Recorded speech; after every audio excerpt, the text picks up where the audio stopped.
I really believe this strategy is a core reason why I'm more athletic than most people 10 years younger than me, and why I've bounced back from pretty severe injuries and setbacks quickly. It's always been crazy to me that more people don't talk about this. Everyone's out here looking to be told what to do and how to do it, which is fine. There's certainly value in that, but at a certain point, the real magic happens when you start trusting your intuition and listening to your body. And I don't just mean if you're sore, take a day off, or if you're bloated, to fast for a day. I mean to intimately exist in your body and increase your awareness of every aspect of it. I call this bespoke movement, which is just movement and activity that's tailored for you. For your body, for the season you're in, for the goals you have right now. Let me explain this using me as an example. Right now, I want to go from 195 pounds down to around 185. The main reason is because I want to be more explosive as an athlete, to be quicker on my feet, and to just feel lighter and bouncier while also getting a bit leaner. So part of this means placing my body in certain positions where I'm stretching, but I'm also strengthening my body in compromised positions. So I'm actually killing two birds with one stone. Through this process, I'm thinking about nothing except sensations in my body and finding different tight points, weak points, maybe sore or painful points. And from there, I construct a plan to alleviate any bottlenecks that my body may have. A few weeks back, I had an Achilles pop playing pickleball, so the past few weeks I've been taking it easy as I wanted to avoid a rupture at all costs. So I've been strengthening and stretching my calf and Achilles at various angles, going really slow and controlled and just feeling different setups. And if you watched me do this long enough, you would pick up on the fact that many of those positions are ones that I'd end up in, whether I'm playing pickleball, basketball, soccer, or just sprinting and doing plyos.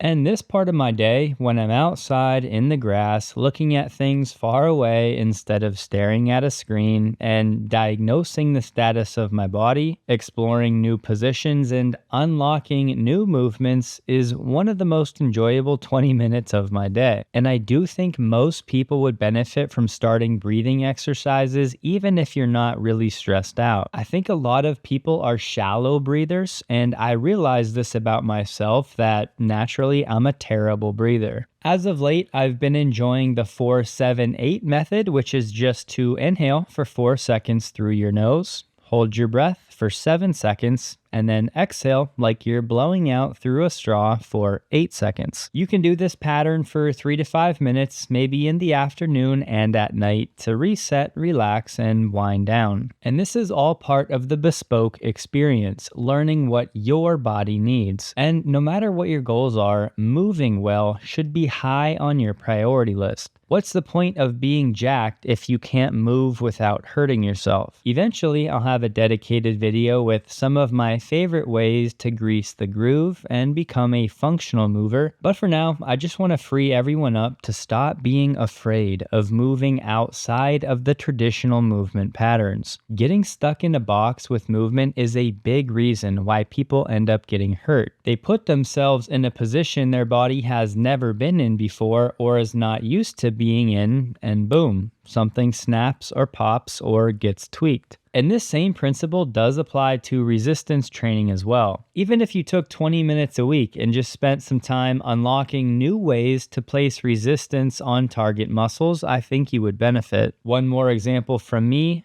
countertop presses for triceps. I'll put my hands in a fist on the edge of a countertop that won't move and do a tricep press variation that smokes my triceps. But for whatever you're doing, just experiment with different angles and hand positions and core positions, etc. The squat is such a good example of this. If I'm trying to hit my quads, I'm definitely using a slant board, and the way to make this the hardest is a sissy squat variation, not a traditional squat. But again, that's just for me, given in my biomechanics. This is how I feel the most tension on my quads the fastest. Now, if you're new to bespoke motion, take it easy and go slow as you learn to find your limitations. But once you find them, then you can start fixing them. I also love one leg pistol squats, and it was only through doing these that I learned my Achilles were both really tight and I had pretty limited ankle mobility as well. That was paired with pretty tight hips and hamstrings, so I went on a quest of improving those weaknesses. So just hear me on this. There's no video out there that's going to do the work of moving your body and listening to your body. You have to get great at feeling your body and listening to it to know where you need to spend your time. In a world where everyone wants to look awesome as fast as possible, people would treat something like bespoke movement as an afterthought. But